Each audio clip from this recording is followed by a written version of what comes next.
What's going on, everybody? Welcome back to Survivor Reignited. As always, I am your friendly neighborhood DadHat, aka Justin. Joined by my side, we've turned him, folks. We have turned him. You have. He is now obsessed with Survivor. He talks to me about his social media now having Survivor. He's looking into stuff. We have turned him, ladies and gentlemen. Yeah, you have. I just can't wait for Big Brother to start so I can start watching that the new season of that. Well, I told you I'm revisiting. I've seen a lot of Big Brother. I haven't seen every season. So, at one point, I was like, I'm going to start at the beginning, kind of like what we're doing here. But there's just so many episodes in a season of Big Brother. It is. The 3 episodes a week makes Big Brother a little difficult to do. So, I got far. I think I got because there were some that I watched live when they were going on, but in the season 20-ish range. Yeah. I saw all the early seasons, but I still have a lot to watch, and I'm rewatching, or I'm watching one right now. We talked about online, but we're not here for Big Brother. We're here for Survivor.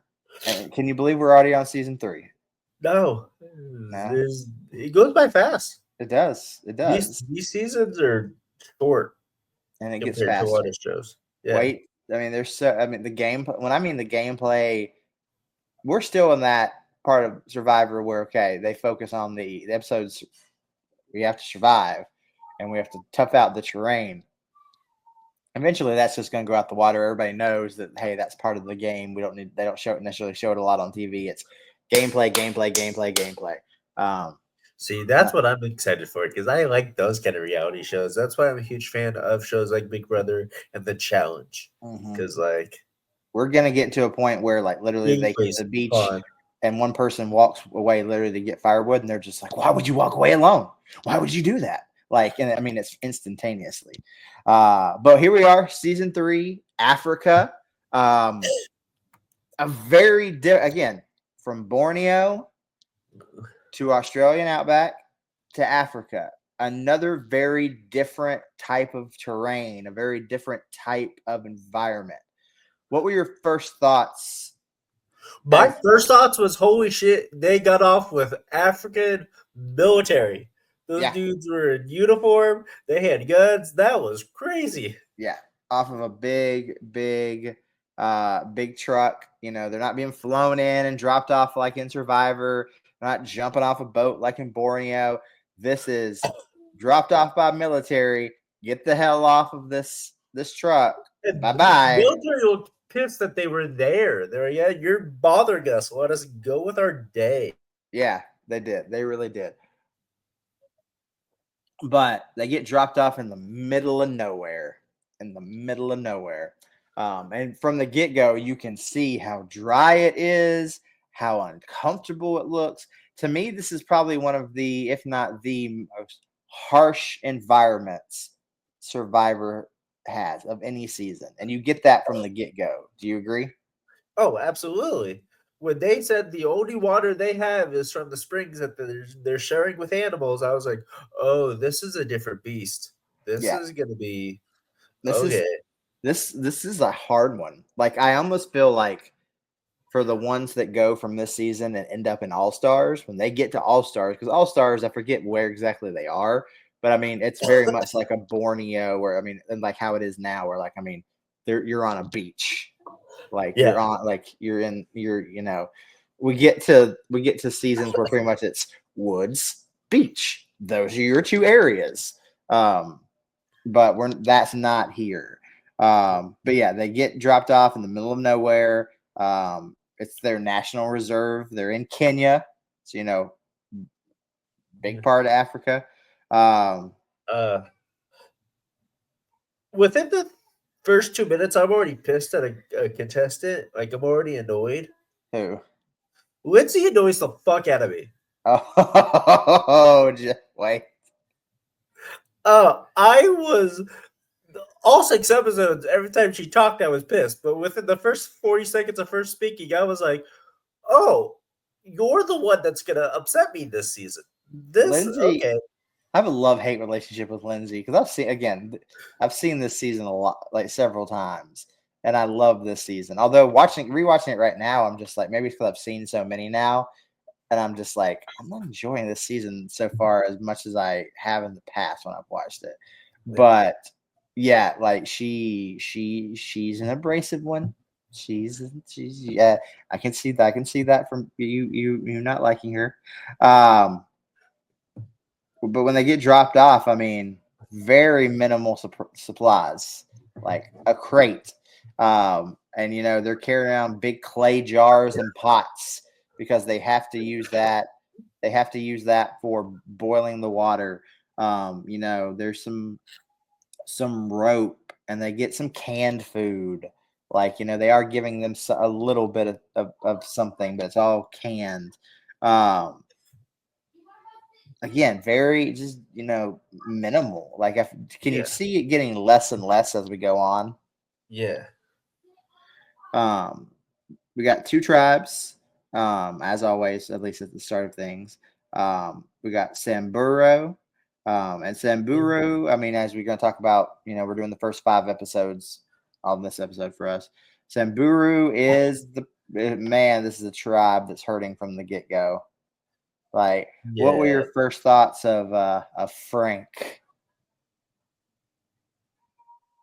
I like the old timers. Samburu, that for some reason, the younger generation, that younger part of that tribe pissed me off from the get-go. They do. Wow, that's you saying it, and you're the young one. Yeah. But again, I was raised in a Southern military family, so like there's certain things that like I don't do as a younger person from that generation. Yeah. I mean, that is. I talked about at the end of the last episode how with Survivor Africa, like they touch on in the first several episodes lots of different things from, the different generations to sexuality to, work ethic. There's a lot that gets discussed. Work ethic specifically. That's a big deal. That's a big problem as we go, especially these first couple of episodes. But we got Samburu, and Frank is, let's go, let's move. Like, you're not moving as fast as you should be. Like, very much like, let's get there. We got stuff to do. Let's go, let's go, let's go. He's already complaining without and not having solutions. And I'm just like, okay, you shut up.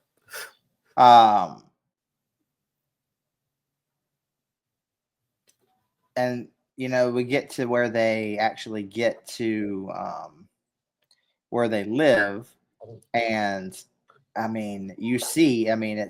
they are surrounded by what is called a boma, which is a big, like, entangled, almost like, think barbed wire, but if it was tree branches, like it's intertwined. It's a spiky tree. To keep predators away. And it's a large, rounded area and everything. But every time I ever watch this season, I think the same thing. You're pretty much in a dog kennel. That's what they're in, a giant dog playpen.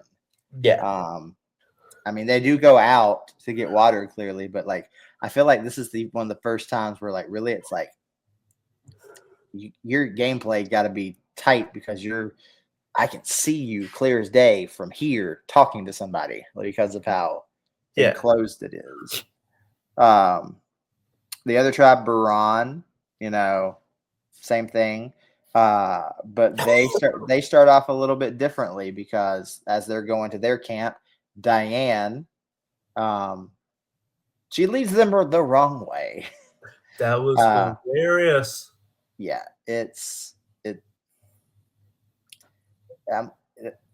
you're not doing very well at the beginning in the survival aspect if you can't read the map and get to your camp. Yeah. So we talked a little bit about the water source. It's a watering hole. It's where the local animals come up and use it as a toilet, and they drink from it. That's their water source. It's not like they got a well. They're not being provided fresh water. And both tribes are trying to get fire. And Frank puts it perfectly. And I don't remember if he says it in the first episode or he says it in the second episode. But, he's like, fire is not necessarily for for heat. It's for the boiling the water because water is so important. Episode, he puts that very clear. And protection. Yeah. Because animals don't like fire. No. Then at least that's some defense if you get something rather close to your little, which they ended up doing in the third or fourth episode. Yeah, we'll get there. So Baran, the dehydration is hitting people and it's hitting them differently. But like Jessie, she's throwing up. The water literally is. I mean, it's so murky. It's so disgusting looking. You got one of my, as a character, one of my favorite characters of Survivor, and that's Big Tom. So great. Big Tom is hilarious. Yeah. You'll find him singing a lot, but he's a farmer. So I mean, he's not just, hey, let's just fill up our canteen with murky water. He's trying to dig under to get to at least where it's fresher and everything. Yeah. So he at least has an idea. Lex was always one of my favorites, but for me, who's got a lot of tattoos and the elder emo here of our hosts here, more Championship Wreckage. Lex was always one of my favorites because I'm just like, hey, we would be friends. I feel like he would fit in very well with you, Husky and Bree. Okay. Yeah, very much, very much. Which is weird now to see pictures of him now because I mean that was 20-something years ago, so he's grayed a lot. 24 years ago. Yeah, he's gotten. I mean, 24 years is added on to him. I mean, he's probably in his 50s. Like he's definitely gotten that age has hit him. But I just saw a recent picture of him and Big Tom together. Tom looks the exact same. That's not shocking. But I mean, Lex talks about it you have to boil. This is a quote. If you don't boil your water out here, you end up with what they call amoebic dysentery, which basically has you puking and crapping your guts out. And yeah, you don't need that. Not in a harsh environment like what I've had friends who have sadly had to deal with that. It's not fun. Yeah. Both of them still can't make fire. They can't they are not having success. But on Samburu, one thing that Samburu at least gets right. One of the few things. They Kim, all their merch. You got the magnifying glass. It was a telescope. That they talk about. They use that. It's in their supplies to be able to watch out for animals. And I mean, it has the glass. So elementary school science here, folks. Magnifying glass. How that took either team that long to realize was shocking. Because I was just like. And they don't show it, but I feel like that's one of those moments where if they had shown the audience hey, here's what's in our supplies. If I saw it, I would be like, telescope, magnifying glass, use it. Yeah. I was like, when they showed that, I was like, so we didn't look through everything to make sure we didn't have that? I would empty everything out or check everything first. To see, hey, maybe they have something to help us. Yeah. That's just me. Yeah. It's, and that gets Samburu fire. They're the first of the two tribes to get fire. Baran still without it.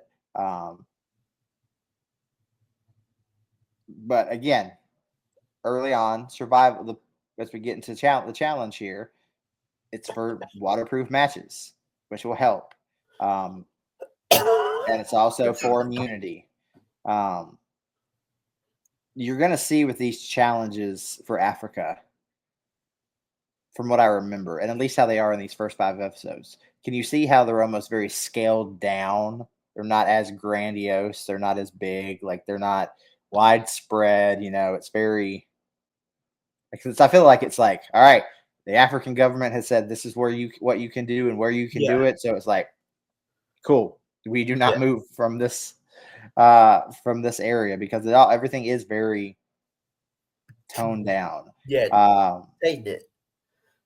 Kind of like a lot of the seasons, especially early on, it's all about fire. It's a relay race dealing with fire torches or keeping your fire lit or lighting something up on fire. So I wanted to bring up before the challenge happened, we had the situation with they were eating the cherries. Yes, with Clarence. Yeah, they were taking one cherry each, but Clarence was caught taking two, and everyone just eyed him down. He got in a lot of trouble this first episode. Yeah, Clarence and like it's not just the cherries too. Like the cherry situation, that's his fault. Bean situation. I think he was set up there. Oh, I do too. That the fact they didn't show everything kind of pissed me off. Yeah, that's the little sus moment of the season. Like you didn't have a camera in the camp, like, or they may not have. I mean, who knows? Like to me, the filming of this one has always been like it feels different. It's like, do you have fewer crew members? Do you have like it? Could you take less people? Like it feels. I wonder if that's the case with the African government. I wonder if that was a situation because I know they is strict there. Yeah, they are. They are not happy about Clarence and the cherries, and they're even more upset with Clarence and with him. Yeah, after the challenge with the beans after the challenge. And they have a big like sit down little huddle under a tree. And Lex is like the dad for being the punk rocker. He's the dad of the group. Like he's more the dad of the group than Tom.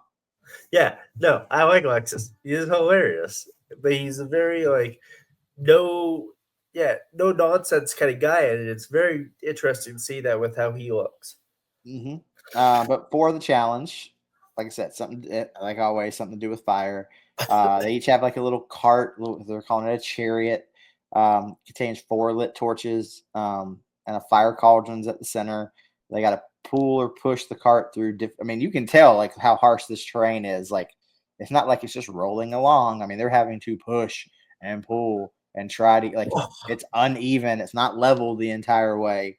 And the first team to successfully light the towers across the finish line and ignite their big bonfire at the end, they win. And Samburu comes out on top. So for being the problem tribe, they come out on top. Yeah. So it sends Baran to Baran. I don't know why I can't remember that second tribe name. Like I remember Samburu, but I cannot remember Baran. But Baran goes to admitted tribal council. Yeah. And it's were you surprised that Diane was the one that went? Did you think it was going to be Clarence?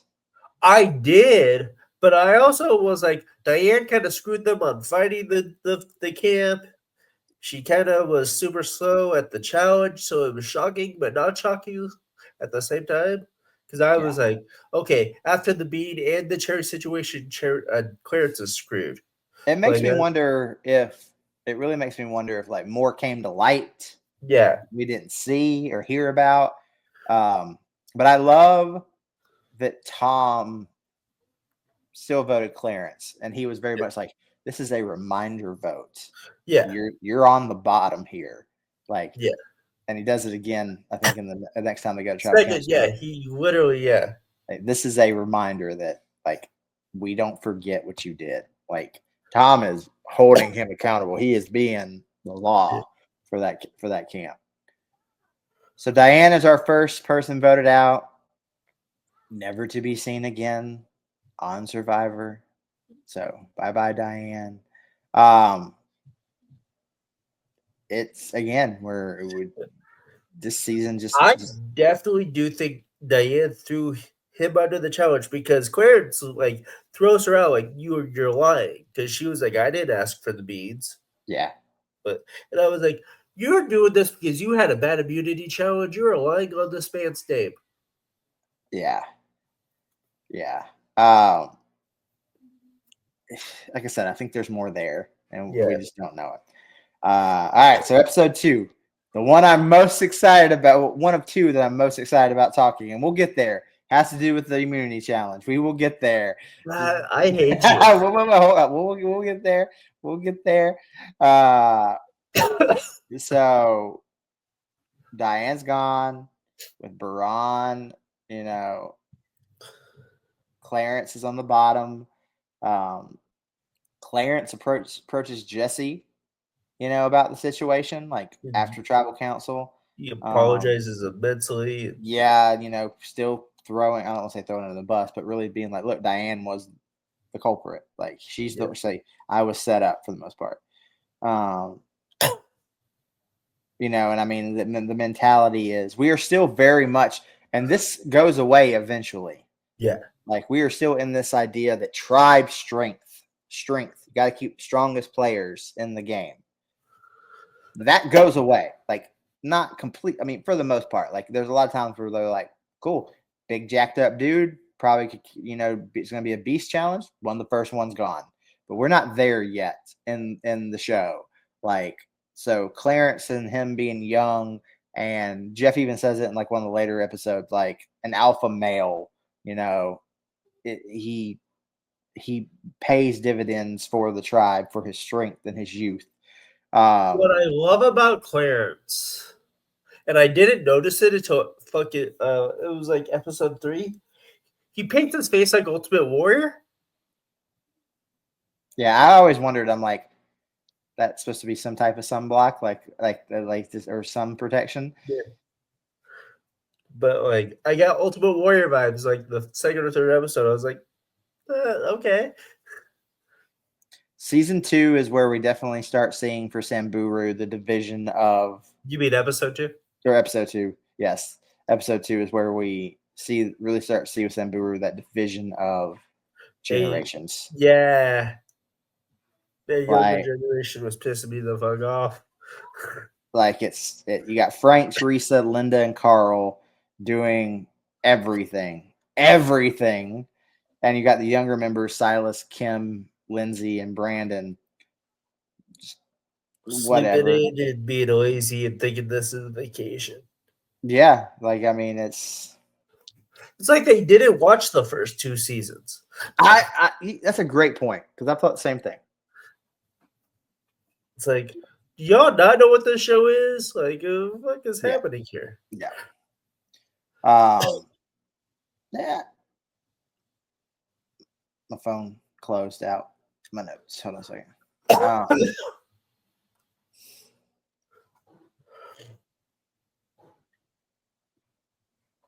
All right. So we get to the reward challenge. Yeah, the building the staircase. Yeah. The goal is to transport 5 logs from the start position through a series of obstacles to a tower where they got to build a staircase, and the first tribe to build a staircase and have one member race to the top. The tower wins. They're fighting for necessities: blankets, extra canned food, lamps, water containers. Stuff that was left on the truck from day one, which I thought was crazy hilarious. Yeah, we left some of your guys' shit there. Utilizing resources. Everything is a resource. It's not my favorite challenge in the world, but it is what it is. There's some challenges like that we're gonna get to later on where you're gonna see like some like they consider classic Survivor challenges because they use them not every season, but every so often they pull them out, and I'm like, there's one that I'm just like, I think I get so salty about it because I know that I would do so bad at it, and they use it a lot, and people love it. And I'm just like, I would. No. And when we get there, you will hear me probably sound off on it. Like, I have felt that way about the food challenges. Not gonna lie. Yeah. I will eat anything at least once. Yeah. So Baran loses their second challenge in a row.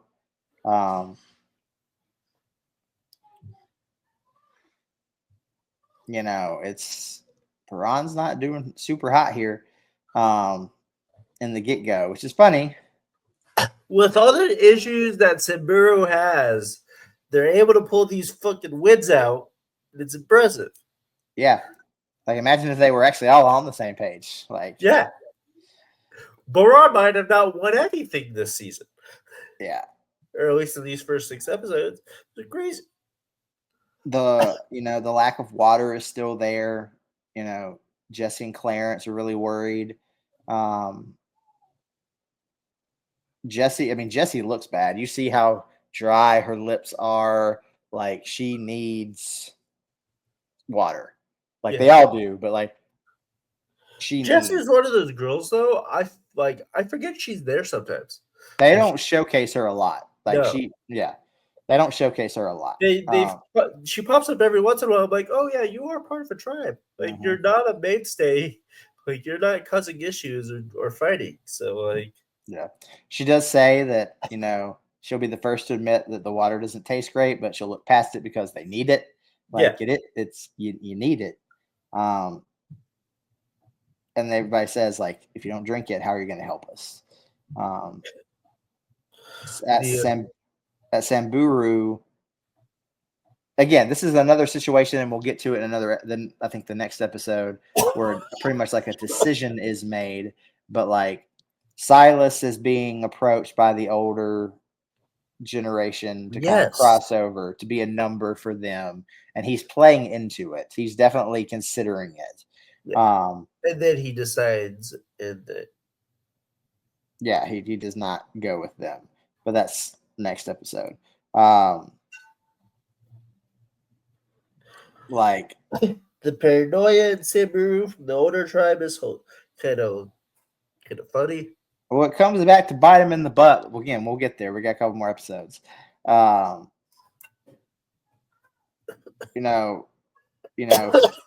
Frank is not aware that Lindsay, is really paying attention, and Silas is like, "You got to be quiet. Like, Lindsay's right there," and Frank's like, "All right."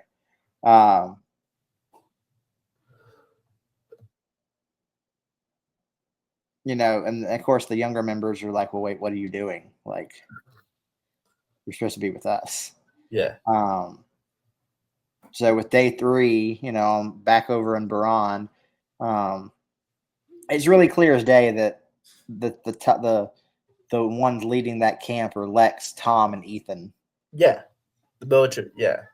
Yeah, Ethan, the soccer player, Big Tom, the farmer, Lex. I don't remember exactly what it said he did.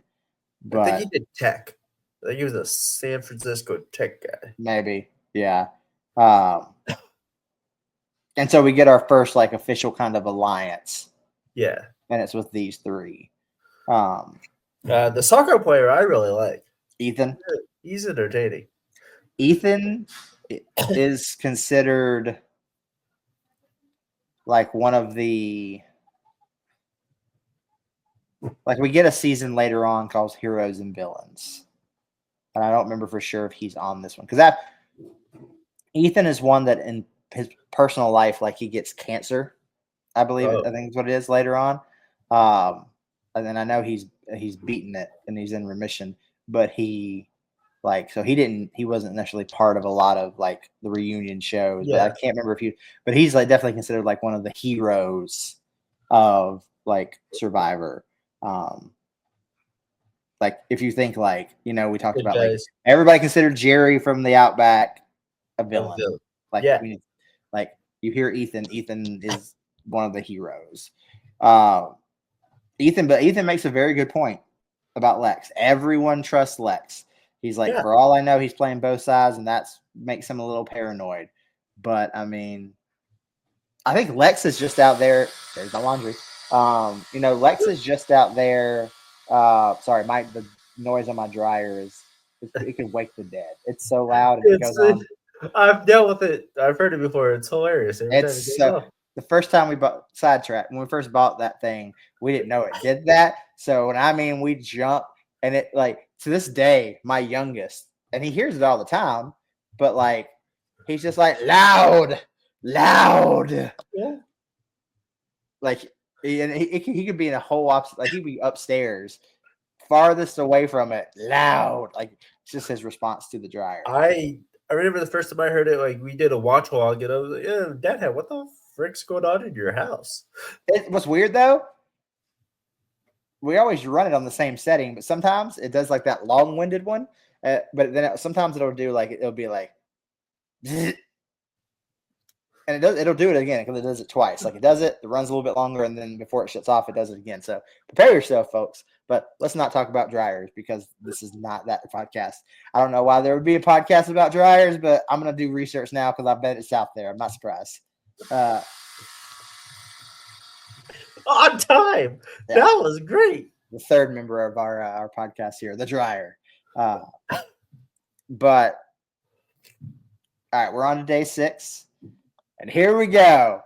We're to the immunity challenge. I text you and I said, I can't wait for you to get to season 3, episode 2 for this immunity challenge because I can't wait to see this from you. I was in shock. I was stunned and speechless. By the way, this tribe that they work with. Yeah. I don't know if you see this because it's a deep cut movie. Have you seen the Kevin Bacon movie, The Air Up There? I know of it. The basketball movie. Yes. Yes. Where he goes to Africa because he finds the 7-foot guy from Kenya. Yes, but I mean, it's been so long. That's the tribe. Their tribe looks like the tribe used in Survivor. So I wonder if there is a connection there. When they pulled up with the cow, I was like, those look like the guys that were used in there up there. I wonder if that was. Sure they used. I mean, if you're filming on location, I'm sure you're going to try to be authentic as possible. You probably use people from local tribes, but to paint the picture. Immunity challenge. It's a food competition. A drink competition, not even food. This was a weird drinking competition. Jeff brings in a couple members of the local tribe with a cow. And they talk about how cows are revered. And these tribes have lived on cows, not from eating necessarily, but for generations they have used these cows. And he's like, the first time that I saw this, I thought it was cruel. But it's not. And the cow, this is done with the cow. This happens to the cow often. Well, you even see like when this happens, the cow reacts, but doesn't like completely freak out. And then he says it, and then no warning, whatever, that fucking thing went in. I was like, oh, okay. So the tribe holds the cow down. They pretty much like put a giant dart. Gosh, what's it called? Bandage. The contraband. Oh my God. So when you get blood. Yeah. Yes. I'm going to hear it later and I'm going to be like, that's the damn word. Yeah. But like when you give blood and they wrap the rubber band, the big thick rubber band around so your vein pops up, they have something like that around and they pretty much, it's like a dart and they shoot it in an artery and it drains the blood. And I'm not talking like a little bit. It's like a faucet turns on. Yeah. And Jeff talks about how they have tested this cow. It is fine. It is safe. And they pour it into like a decanter, and it is thick and it is dark red. It is like, it is bloody. Yeah. And I wasn't ready. You were not. I knew you were. That's why I was like, because I was waiting for. I was like, I feel like I should message him, and I don't want to tell what happened because I feel if I don't, you're gonna message me and be like, "What the fuck, man?" I was like, and I watch a lot of deathmatch wrestling, so blood really isn't an issue. But it was just like they're not drinking it. Yeah, but like, well, there's sure deathmatch wrestling that things happen. But I just wasn't ready for the giant freaking thing to go in. I was like, oh, okay, you just shot the dart into a cow. That was wild. But how they stop the blood? Yeah, they wipe it down, and then the cow just walks away. I was like, oh, another day. Okay, same time tomorrow, Phil. Like that was wild. Yeah, fuck is going on? Oh but yeah. my issue was the mixture. So Because it's that and milk. And part of me is like, when I think milk, it's cold in the fridge. This milk was not cold.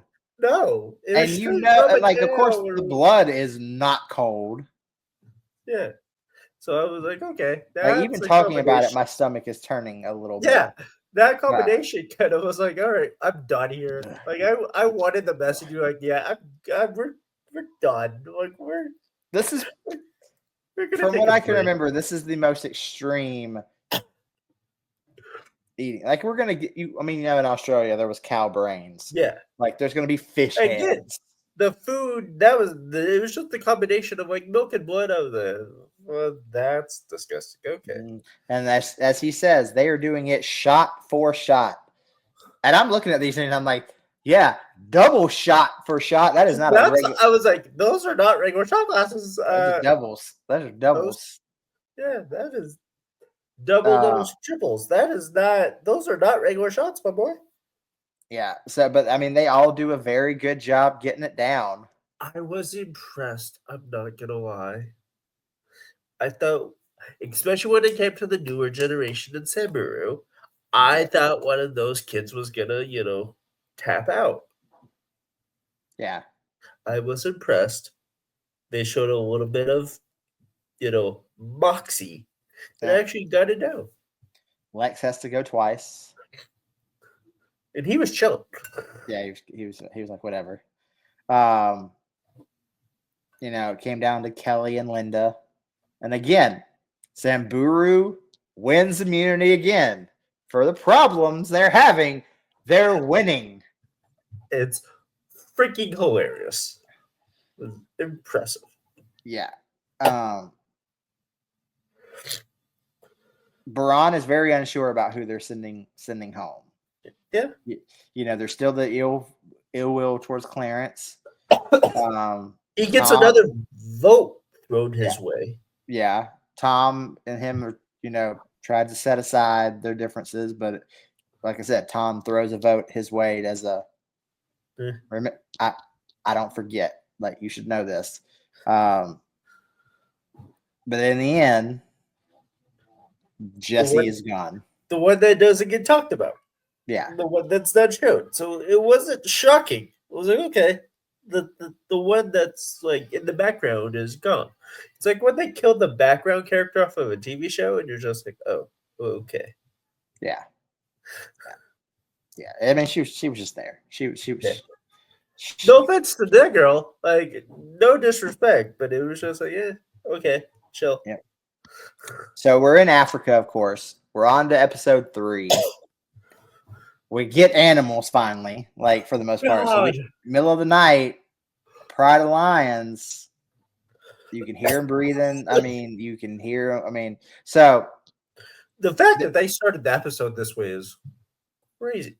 So I can't imagine being there because there's a running joke. Like, we talk, like, my whole family, like my in-laws, like, when we go to Disney and we go to Animal Kingdom, the best thing at Animal Kingdom at Disney World is the safari ride because it's a big open area, for the most part. I guess the lions have their own area, but it's so they don't, eat the stuff on the eat the rest of the animals.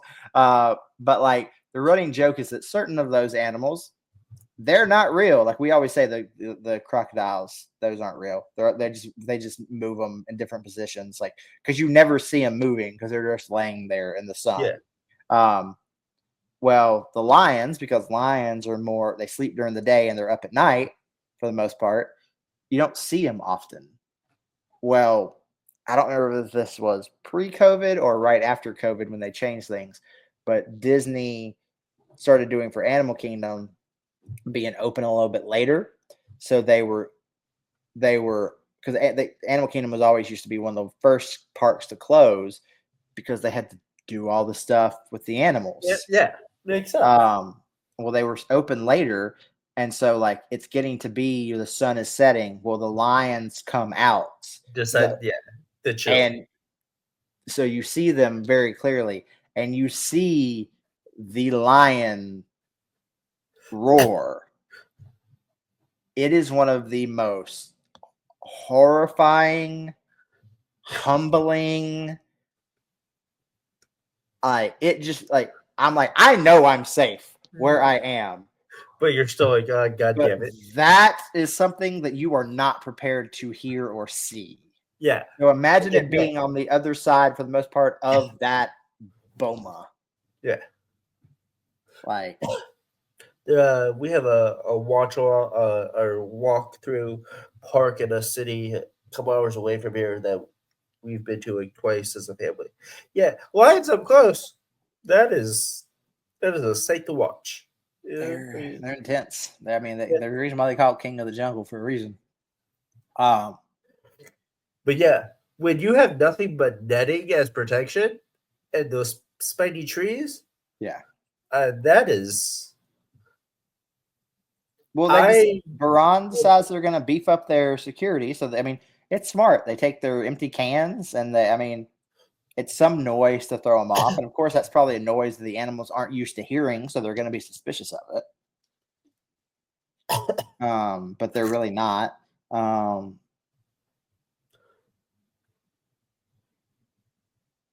Lex even says it made his blood run cold.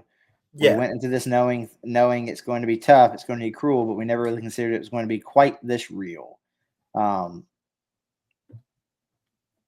love Tom's quote. My mind said stay, but my feet said go. That's all I could do to keep myself from running, but there was nowhere to run. And Ethan's this is pretty much saying, like, I guess I got to get used to this. Is going to be the reality that danger is right around the corner. Samburu, the elder members woke up to start the camp, start the day. The fox slept until like probably like noon. I know the younger generation upset me. This episode specifically. This is the biggest one in terms of like the generation, and they focus on it. Like Silas has made his decision. Silas he's staying with the younger. He's staying with his. The older group, of course, is a little bit nervous, but they're tied. Like there's same amount of older, same amount of younger. And then Carl, who's a doctor, they talk a lot about like he's a doctor and what cars he drives, and he doesn't necessarily need the money. And that was hilarious. I'll give Sam the younger generation that, because it's like, let's egg this on, because there's a character in one of the most recent seasons, and she comes in, and I swore she was gonna be gone fast, but she comes in talking about how many businesses she's run and how much money she has and everything. And she even has like a breakdown at one point because she's not chosen to go on a reward with people, like, because she just hasn't eaten, and like literally has a breakdown. But like she's just like, I don't know. It's that comes up off and on of like, you've got people who are there that, they're like, I'm here for the adventure. Like, yes, it'd be great to win the money, but like, I don't necessarily need the money. Yeah. Then you've got like these younger, like here, the younger generations that are like, we're here for the money because we don't have any money. Yeah. So it's a fine line. But Carl talks about like, they go and get all the water because if they didn't, it wouldn't get done. Facts. It was, I think, while they were getting the water, the younger kids were like, let's eat food, and then let's not save anything for them. Yeah. And I was just like, they say they're going to cook food. They're going to get breakfast ready. And so Brandon is the one that's kind of instigating everything. He's like, my friends, you're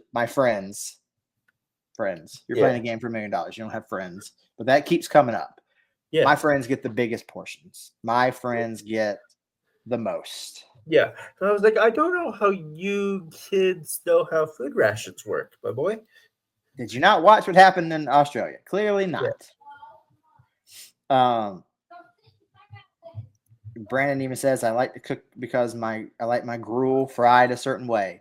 Plus, if I'm eating, my friends get bigger portions than the rest. Yeah. I was like, you don't know how food rations work, and you're gonna be running out soon, my guy. Yeah. Because of the lions from the night before, Baran is starting to like reinforce their big Boma fence.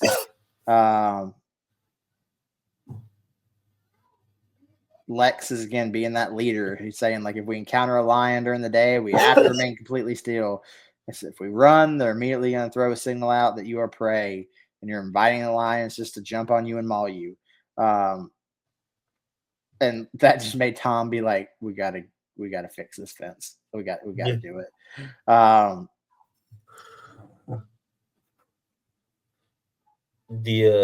The bead necklaces is the next big thing. That was so childish. Oh my gosh, yeah. So the younger generation over in Samburu decide that they're gonna make little bead. It's Lindsay. Yeah. Like, make she's like, necklaces. I make necklaces for my friends at home, so I'm gonna do that here. Like, she's in 5th grade. You're playing a game of deception in a very violent and dangerous area of the world for $1 million. You're not here to make friendship bracelets and necklaces. This isn't sleepaway camp, you kid. Yeah. And the fucked up thing is, I'm saying kid, she's older than me. At that point, yeah. Which, I mean, now too, yeah. But yeah, I was like, she's like in her early 20s in 2001. I was 9. Yeah. Shut up.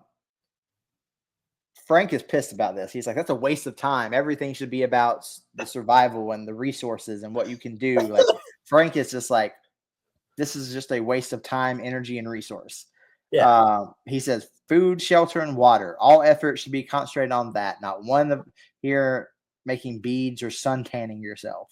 And this is where we start getting into Carl's successes. Like, he's a dentist, claiming that he currently owns a Mercedes and a Porsche and 2 other types of car, like luxury cars. He tries to play it off by saying that his wife bought him one because she knew that he would never do it. And I'm like, that's not a good way to deflect there, my man. But not at all. Not at all. He was doing a horrible job at this. Yeah. This is probably one of the most important reward challenges in this season, because they get 100 gallons of fresh water. Like, even Jeff drinks it, and I'm like, what a dick move, Jeff. That was a little fucked. I'm sure that's not the exact. It's not like they just took that one to their camp. I'm sure they. I mean, I think that's for show. But yeah, Jeff was like, water.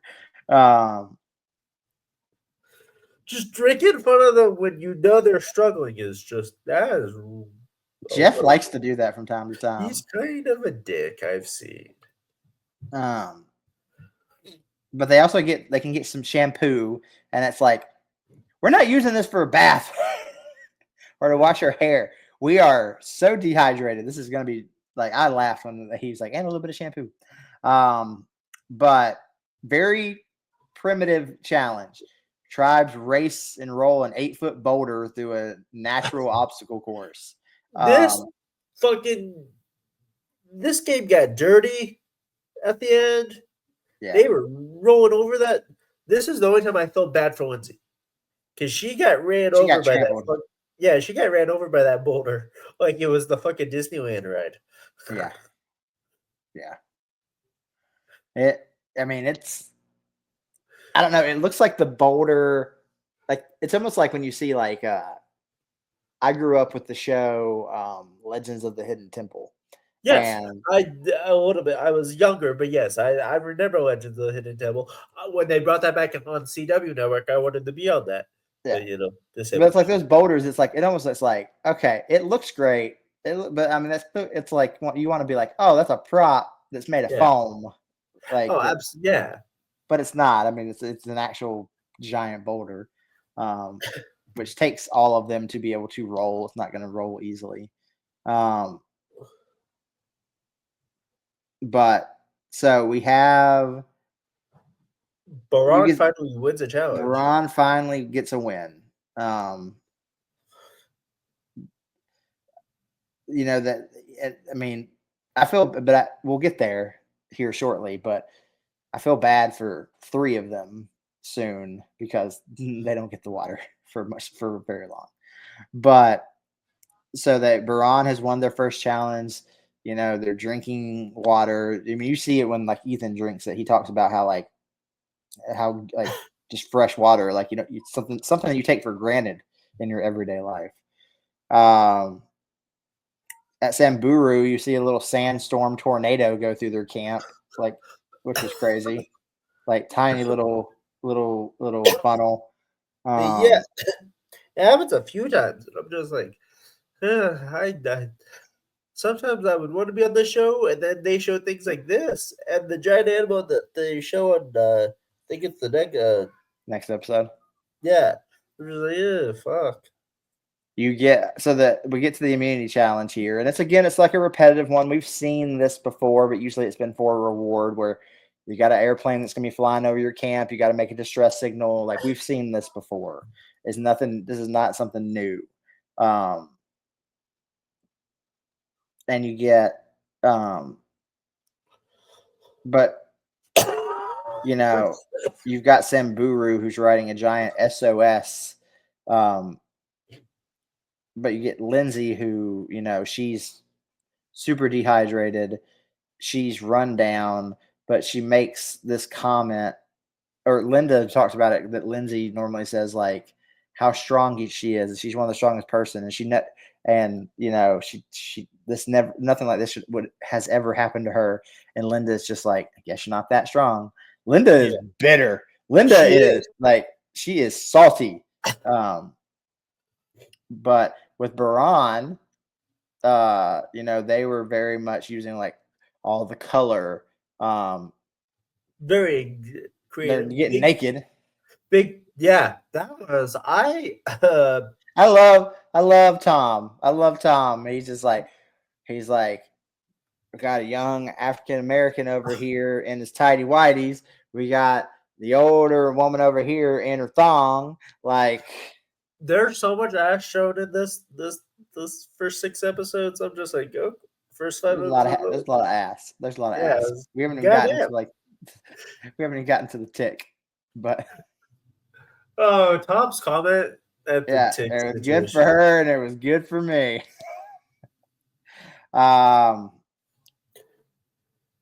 pilot thinks that Samburu's distress signal is weak because the signal blended in with the surrounding trees too much. Yeah, you wouldn't be able to see if you just flew by. You would think that they would learn. The use of color and movement is what is gonna get you to win in this type of competition. Yeah. So Baran wins, sending Samburu finally to tribal council.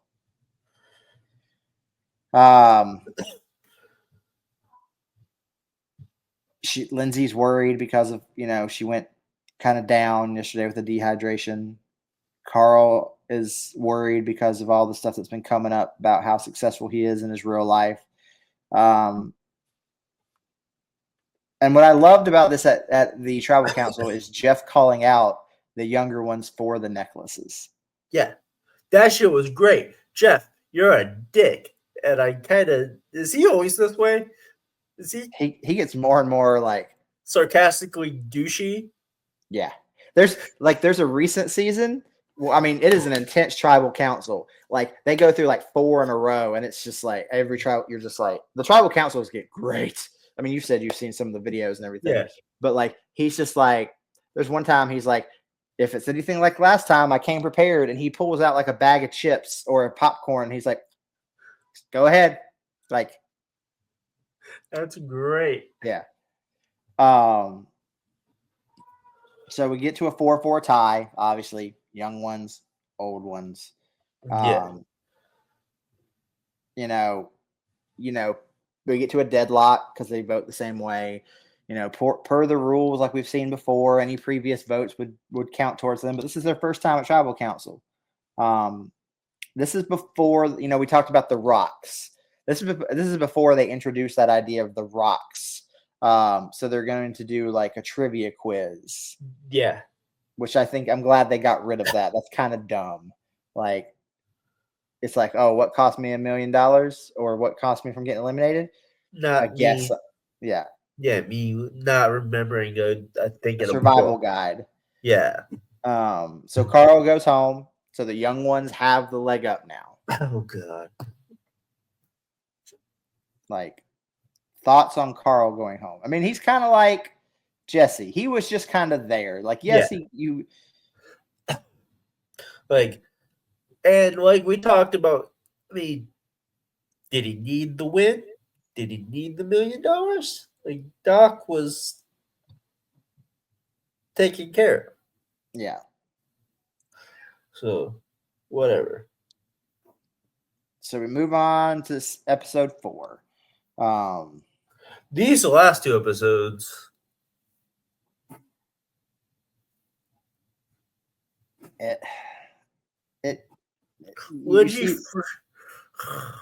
You see the young ones celebrating that they have the numbers advantage now. Yeah, but Lindsay freaking out because she got votes. Yeah.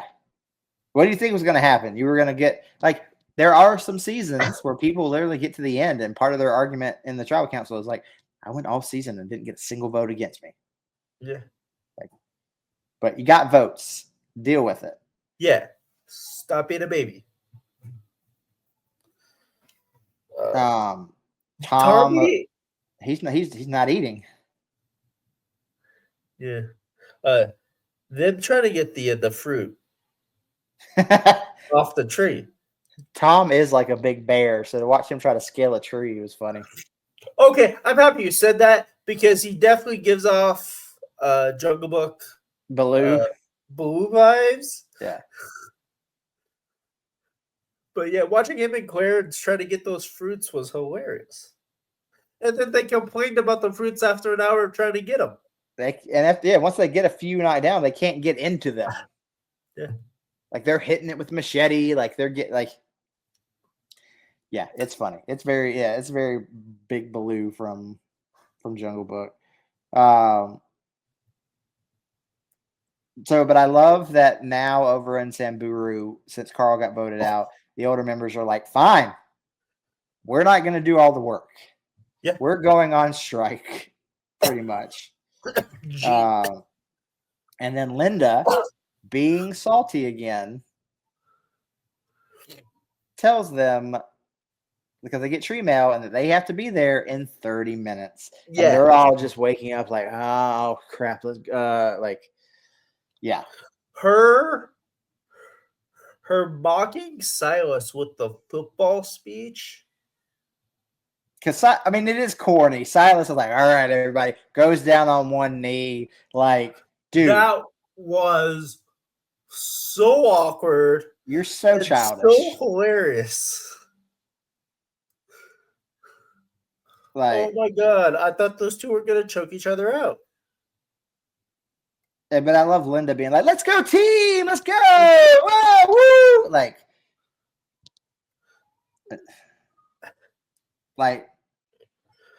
I'm not like Linda's not necessarily one of my favorites on here, but like as the older I get and become the cranky old man that I am, I appreciate Linda a little bit. Yeah. I think with Linda, I mean, she talks about how she's been to Africa before, and she's very much into like how they run their country. Has a lot of respect for the country. Yeah, what that land is giving the world. So I was like, coming from like she's not taking this as a fucking TV like a joke. She is, but she's just very respectful of where she is. Like, you know, Colby said it in season 2 about like he didn't realize till later on about how much he took from the land and how he took it for granted, and that made him respect it even more. So she's going into there with that respect. I mean, I feel like you kind of have to, like, you're having to just live and survive. You're having to go off of the resources of the place you're at. Yeah. Like, and I don't think people think about that. We get to the reward challenge. Oh yeah. On a web of rope, you've got 12 baskets, each containing a food item. they've got to race up the tribe ramp, cross the netting. Man, they all hit that netting hard.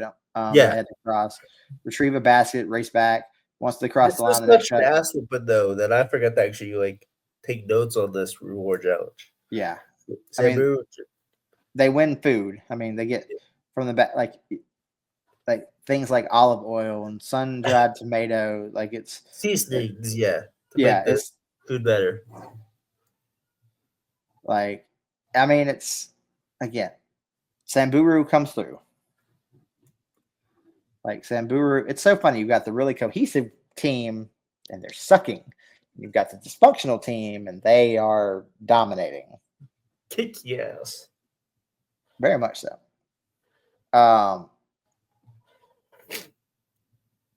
Until it comes to immunity challenges. Oh yeah. I'm getting back to my notes. But yeah.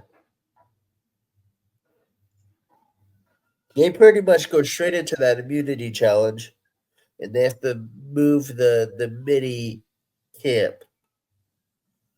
Yeah, which was interesting. I mean, it's like that memory game we talked about in Outback where they were flipping over, but this time it's like cool. It's not just remembering where something was placed. You have to recreate the entire little camp, which is cool and different.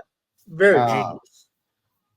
But on the hike for water, Baran encounters a buffalo. Oh, yes, the buffalo. That was wild. Like, and it's considered one of Africa's worst, like most threatening. I guess water buffaloes are I guess how they charge animals ever. Yeah. I mean, you see him. You see it staring at him, and Alexa's like, "We need to leave now." I love this quote from Lex. We are finding on a daily basis these sobering experiences that remind us that we need to respect the land, and this entire thing is very real. Danger is here. It's true. Very Fact. True.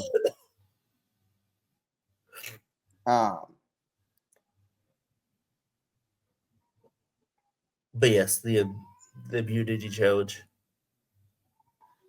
Yeah. I mean, it's a cool. I mean, it's a cool. I mean, immunity challenge, but I mean, it's again, everything is kind of smaller scale this season. Like smaller, it's not these grandiose. Do they do something like this again? Not that I know of. They do go back to Africa another season, but I don't remember necessarily off the top of my head. Remember that season? Yeah. Okay. But I don't. They're not in Kenya. I don't think.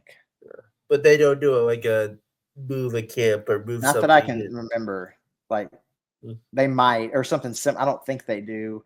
There's one season that's popping in my head that maybe they did. There's one season that's weird that I want to say it's 9 or 10, and it's like it's almost like they're just confined to like these ruins, and that's all you see. It's weird. It's weird, but it's also a very historical season.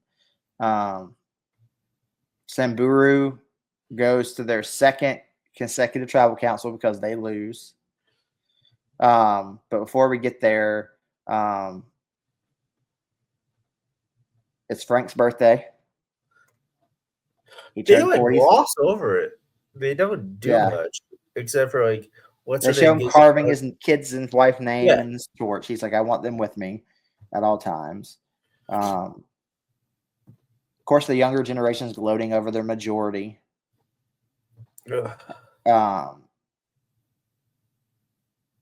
They want, but the younger generations, they asked them to vote for Lindsay because that way there's only one person that has votes going into a merge. Yeah. And the older generations, like, not happening, my boy. Not unless you tell us who you're voting for. Yeah. Not unless you're telling us who you're going to eliminate. Yeah.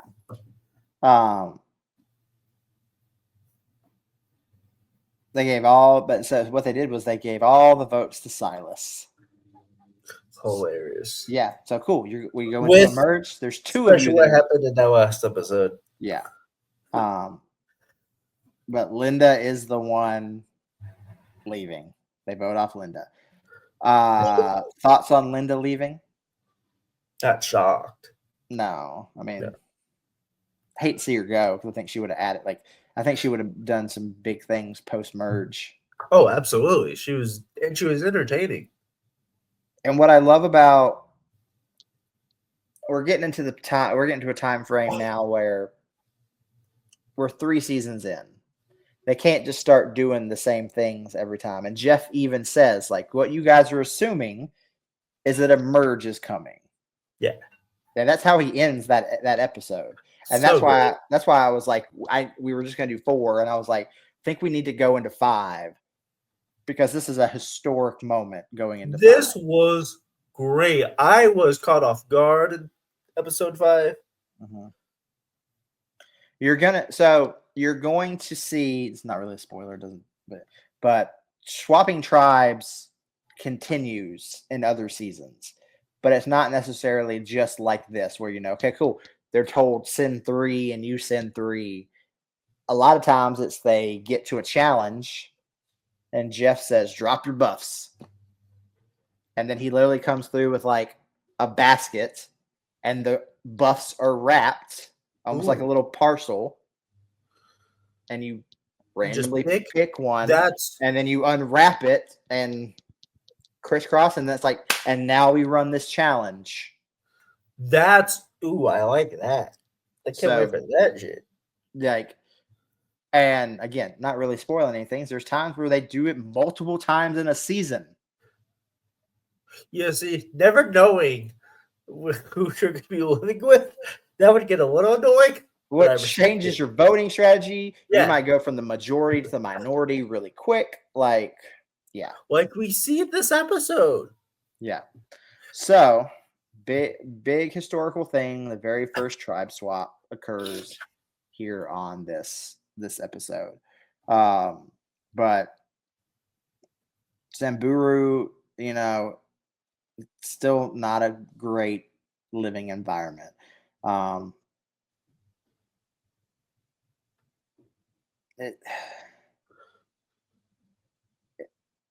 It's hold on. Did I go into the? I have my notes broken down like different notes by episode, and I think I went back into the wrong one.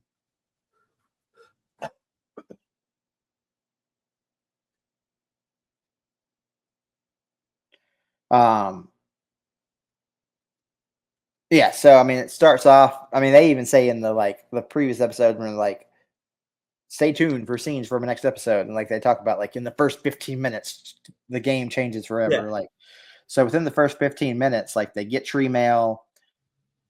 3 people from each tribe has to go meet, and they meet Jeff, and they meet where they got dropped off in the truck in the first episode. So and then he was like, okay, swap handkerchiefs or whatever those. Well, drop your buffs. Here's new ones. But so it's Frank, Teresa, and Silas. And I bet Silas is feeling really bad now that he didn't go with the old members right now. And then for Baran, it's Kelly, Big Tom, and Lex.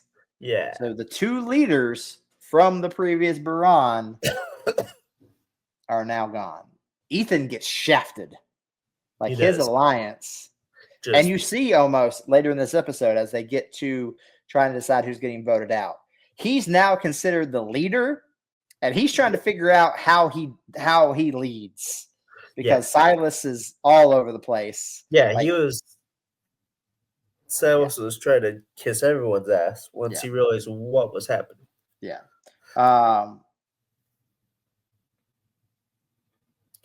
The brand members who went to Samburu are pissed about how Samburu had been running their fucking camps disorganized. Nobody's doing anything. There's no firewood. They're like Tom's looking like they've been drinking junk. Like, and so he has to read. He does the same thing, and everybody's just like, "Oh, we didn't know you could do that." Which I mean, hey, I wouldn't have known, but I mean, but yeah, he's pissed. He is. I mean, they're all pissed. Like, and they make them start. Lex were so angry. It's the thing. They talk about the fire and how much ash had built up. Like they haven't cleared that away. It's just, I mean, it looks like if you're putting it in like everyday terms, someone's here's someone's apartment and there's cigarette butts everywhere. Yeah, and open drink containers and cans and bottles and dishes in the sink. That's what it was, and to put it into perspective.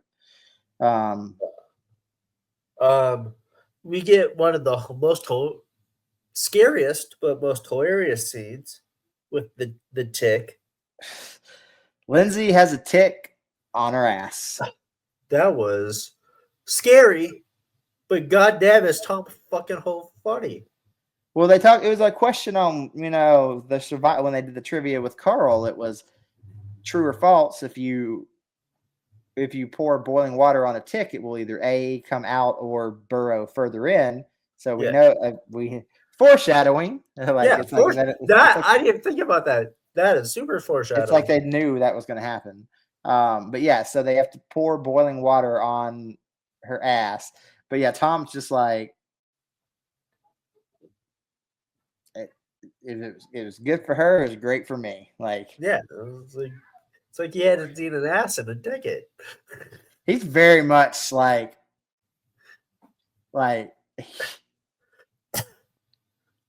I want to say something right now, but it's going to ruin something later on. Okay. And I don't want to.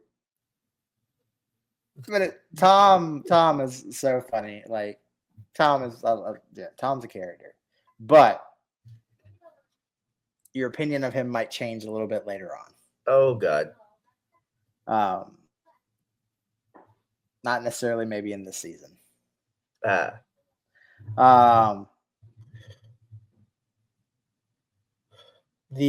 immunity challenge. Yeah. Oh, no, the reward challenge. The goat herding. That gave me anxiety. There's too much going on. Even watching it, I'm like. Boran dominated that shit. They got a lot of young. You got Ethan. You got Silas now. You got Clarence. You got Clarence and Silas taking 2 to 3 goats at a time. Yeah.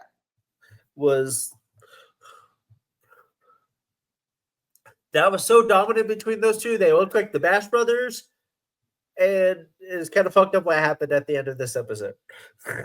Yeah. Clarence, you're a dick. Pretty much. Yeah, herd your goats, but they win 3 egg-laying chickens and a rooster. What have we said every season? They're in a confined area. These chickens aren't going to lay fucking eggs. Just eat the damn chickens. Yeah, I don't know why Jeff is like, you can let them lay eggs. Like, no, that's not going to be a thing. To quote Alicia, I'm tired of you and the fucking chickens. I am. I'm really tired of that being a reward. I said even years ago, I used to be that like, stop it with the chickens. There's better meats out there to eat, people. I mean, yes, but I mean, chicken is. I mean, that's the main meat that I eat.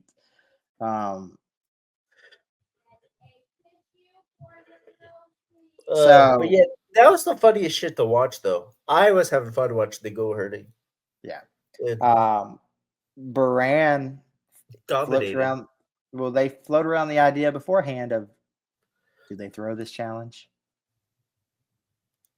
Like, do they? Like, and what ends up happening? They don't necessarily have to throw it because they lose. Yeah. No, that wasn't the goat herding. That was I'm talking about the immunity challenge.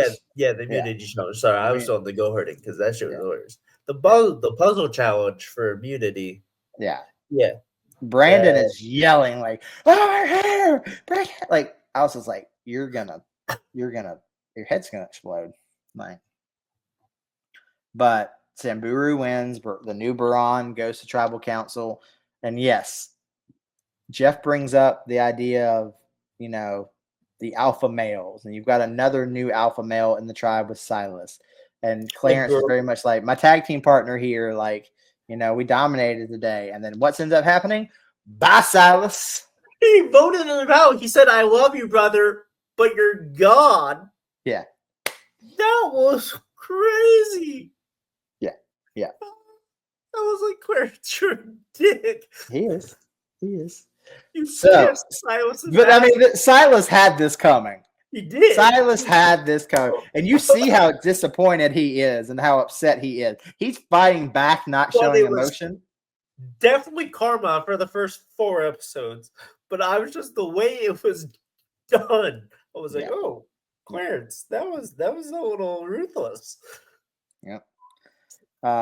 But again, the idea of Jeff saying you guys assume a merge is coming. I'm excited. I might watch these few episodes when we get. Told you, you're gonna get to the point now where you're gonna record and you're gonna be like, okay, we gotta watch and record soon. Like, I have a feeling like as we get into like some of the really, really, really, really good seasons, you're gonna be like, we're recording like twice this week, like, which is fine. So overall, first 5 episodes of Survivor season 3, thoughts, differences, and like things you like and don't like versus the 2 that we've seen before. You see, better gameplay and better like overall. Like, I'm very entertained. There's certain people that I'm just like, oh, I don't know if I can watch you because you're annoying the fuck out of me. He's looking at you, Lindsay. Well, just that whole crew, Lindsay and Brandon and Kim. Lindsay and Brandon. But Brandon, we didn't talk about it, but Brandon's getting annoyed with the girls. Yeah. Because all they do is bitch and complain. Well, yeah. So I was like, oh, even these already seen what the fuck's going on. Yeah. So. But again, like I told you, different type of gameplay, different terrain. It makes it's a different story that they're telling. It's in the we talk about stories in the world of pro wrestling. You're a different story they're trying to tell. So yeah. Looking at who's left, who are your couple that you're like, all right, these are my here's who I'm hitching my wagon to right now. They're in control. They're gonna go far. They're gonna be there at the end. Countryman. Tom. Mm-hmm. Very entertained. Like intrigued with him. Lex. Mm-hmm. And Clarence. I think Clarence, once he got his like foot under him, he's kind of proven himself. Just like, okay, this might be. Yeah. All right. Good picks. Okay. Well, we'll see if that happens. So that's going to wrap us up here for this episode of Survivor Reignited. Before we go, before Michael passes out from coughing, sorry, man. You're cool. Hey, I do it too. There's been plenty of times we've been recording things and I'm just like, I sneeze this coming. Where's the damn mute button? Have a little plug of Palooza. Let them know where they can find you, what you got going on, all those good things. MJ Duplessis on all social medias. You can catch me every Monday, Netflix and Raw with the Ring Queen Michaela and the Pro Wrestling Wizard Doug. We will getting back to that next Monday. Sorry we took this Monday off. They were out of town and I just wasn't feeling it. Yeah. Queen's Court with the Tribal Queen Bree Stout and Husky Harris. We should be getting back to things soon, doing some other things outside the Monday Night Raw since Netflix has taken forever. And I will be filming, I promise, sooner or later, an episode of Inner Circle with Wheels. And I will get some more episodes out for you guys on that.